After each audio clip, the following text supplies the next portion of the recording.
अस्सलामुअलैकुम family cuisine में आप सबको खुशामदीद। आज हम बनाने जा रहे हैं बहुत ही मज़ेदार सा ठंडा ठंडा हैप्पी होम का कुल्फ़ा, शाही कुल्फ़ा।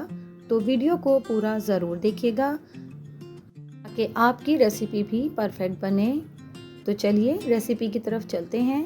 यहाँ मैं 1 लीटर दूध को उबाल रही हूँ। तो देखिए यहाँ पे दूध में जोश आ गया है, इसे हम अच्छी तरह से मज़ीद पका लेंगे।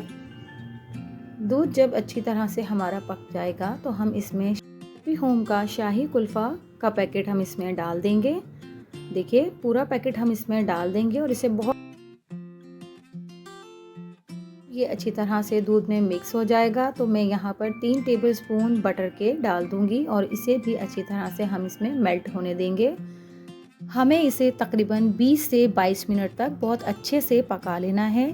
तो देखिए यहाँ पर 22 मिनट बाद मैं आपको दिखा रही हूँ, थोड़ा सा ये थिक हो गया है। हम इसे फ्लेम पे से हटाकर थोड़ा सा ठंडा कर लेंगे। जब ये ठंडा हो जाएगा तो यहाँ मैंने 2 स्लाइस को ग्राइंडर में पीस लिया है।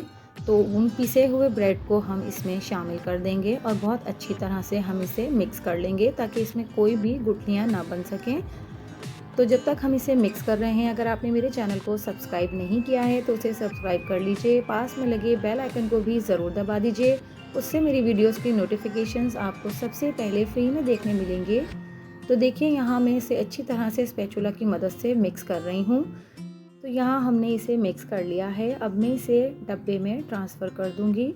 डब्बे में ट्रांसफ़र करते हुए मुझे मज़ीद कुछ गुठलियाँ नज़र आई थी, तो हम इन गुठलियों को ख़त्म करने के लिए विस्क की मदद से इसे फेंटेंगे अच्छी तरह और इसकी तमाम गुठलियों को चेक करेंगे स्पैचुला से। अगर दोबारा नज़र आई तो हम इसे अच्छे से दोबारा फेंट लेंगे। तो यहाँ मैंने इसको चेक किया है, अब मेरी गुठलियाँ ख़त्म हो चुकी हैं इसमें। अब हम इसका ढक्कन लगाकर इसे रेफ्रिजरेटर में रख देंगे ओवरनाइट तक। अगले दिन हम इसे निकालेंगे। तो देखिए मैं इसे अगले दिन अब निकाल रही हूँ। तो ये हमारा मज़ेदार सा कुल्फ़ा रेडी हो चुका है, बहुत अच्छे से ये जमा है।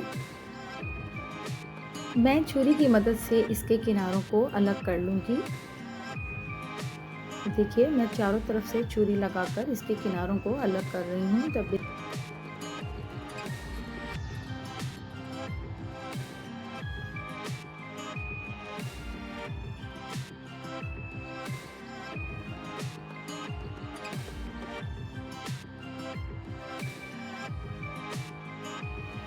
चारों तरफ से इसे हम लूज़ कर लेंगे। अब मैं इसको एक प्लेट में निकाल लूँगी।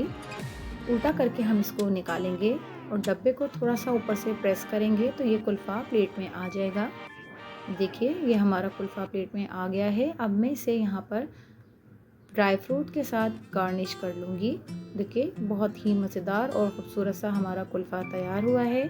अब मैं इसे कट करके दिखाऊँगी। तो आप भी इस रेसिपी को घर पर ज़रूर ट्राई कीजिएगा। बहुत ही लजीज और लाजवाब सा कुल्फ़ा बनकर तैयार हो जाएगा। तो अगर आपको मेरी वीडियोस और मेरी रेसिपीज़ पसंद आती हैं तो मेरे चैनल को लाइक, शेयर एंड सब्सक्राइब कीजिए। वीडियो को पूरा ज़रूर देखा कीजिए और कमेंट्स के ज़रिए अपना फीडबैक भी ज़रूर दिया कीजिए। मिलती हूँ किसी नई वीडियो और नई रेसिपी के साथ। अल्लाह हाफ़िज़।